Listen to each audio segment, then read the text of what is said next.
You're listening to The Leadership Woman with me, Jill Saville.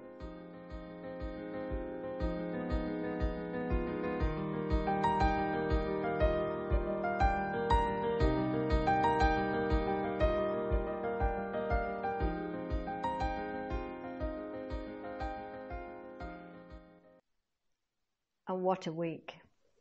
What a week we've had. The last podcast that I did was last Wednesday in the daytime. Wednesday the 23rd.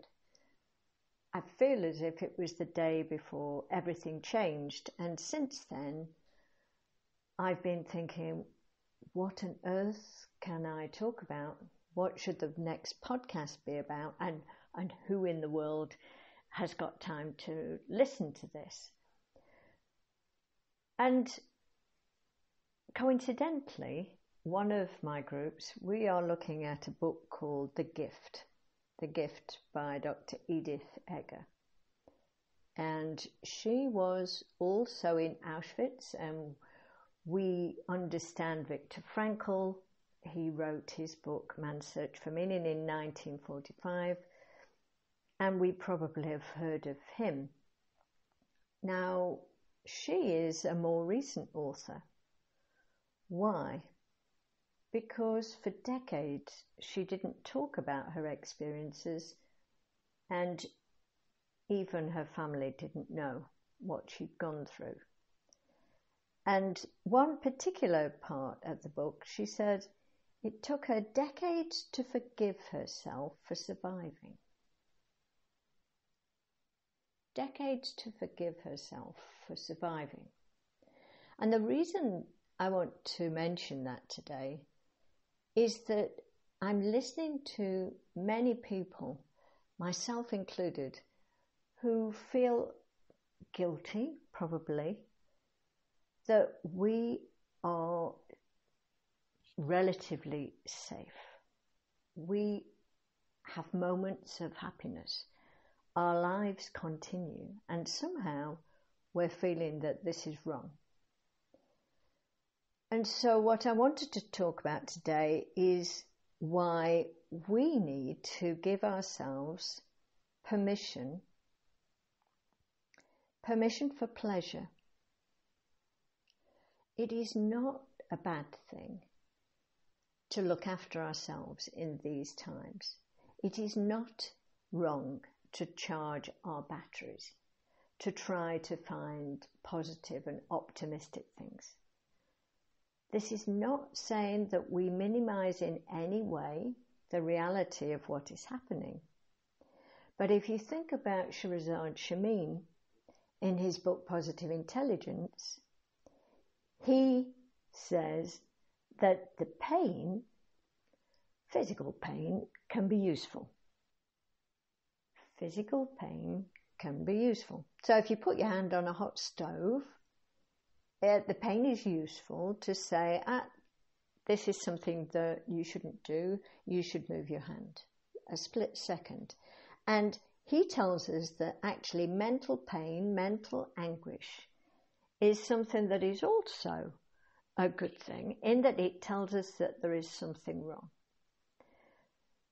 And when we think about everything that is happening, particularly in Ukraine and Russia, but of course there are wars and fighting going on in other parts of the world, but when we think about it, then we feel that empathy, we feel that pain. And he says, feel it momentarily and then move past it into a more sage perspective of, okay, what can I do about it? There is no point keeping your hand on that stove. I want you to think about that then. Allow yourself to have empathy for everything that is happening in the world, but don't stay there, because that negative emotion is just going to deplete you. And we are seeing so many people who are very sad and depressed about this. And yet, they are not being directly affected by it. So what I've been saying to people in my groups, what I've been saying to friends and family is that we owe it, it's our responsibility to look after ourselves. It's our responsibility to keep ourselves topped up, to have a positive charge. Because in dire situations, you need people who are there, who are determined, who can continue, who can pull through. They are the people that we naturally gravitate to. And I personally want to be that kind of person. We are no use to anybody if we allow ourselves to be helpless. And we are not helpless. So let's think about some of the things, some of the positive things that are happening around. Again, positive intelligence says that in any situation, in any bad situation, there are always things that we can find, gifts that we can take. And if Edith Eger, in her dire situation in Auschwitz, could find gifts and wrote a book called The Gift, then we can try to search for the gifts in this situation.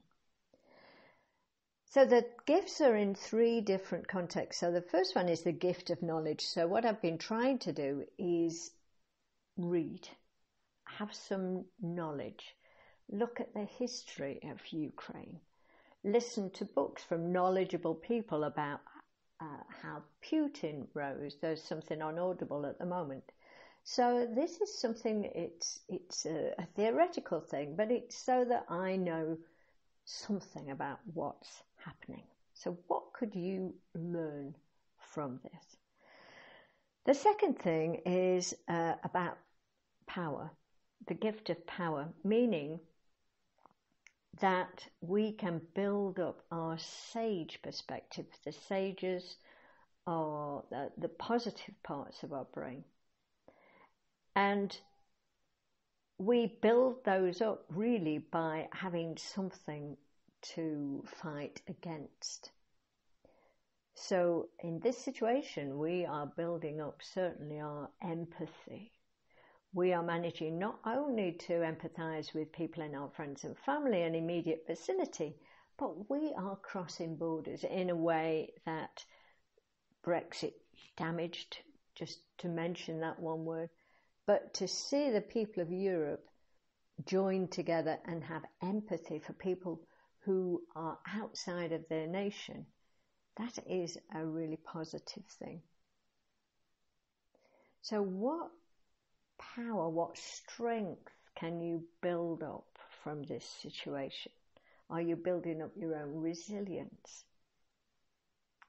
The third thing is inspiration, meaning that things happen that you don't like, that they are bad things, but what you get from them is the motivation, the inspiration to do something about it. And again, I'm looking at people who are donating to the situation, who are collecting things, who are sending things, people who are driving all the way across Europe to pick up refugees. So they have looked at this situation and they have been inspired to do something about it.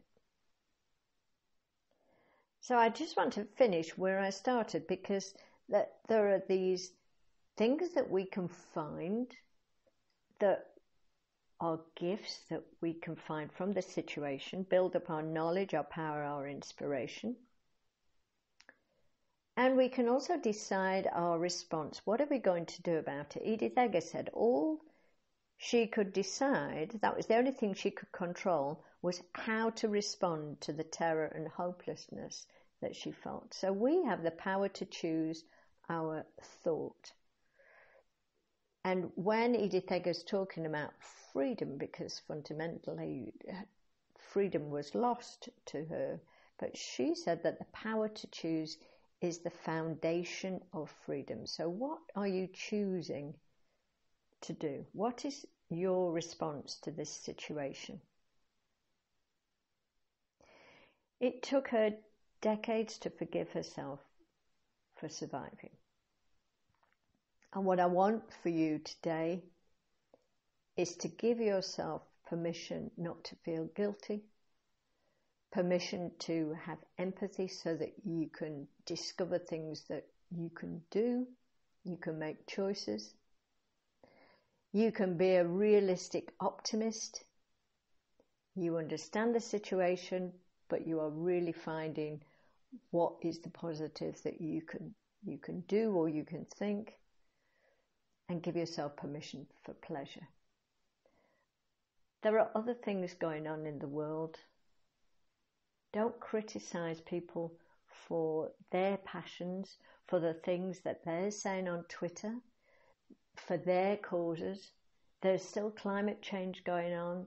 There's still gender inequality. There are so many things that are happening. And it's useful that not everybody in the world is focused on just one thing. So just focus on what you can do. And I, for one, tonight, I am going to a celebration of a 30th anniversary of an organisation called the Network in Luxembourg. It is a network for women, and it has been in Luxembourg a place for women to connect, to share, to help each other, to find work, and it's been a really worthwhile organisation I've been connected with for the last 12 years. So I am going to go and celebrate their achievement, and I am going to have a really good time because I am finding the pleasure in amongst this situation, and I hope you will too.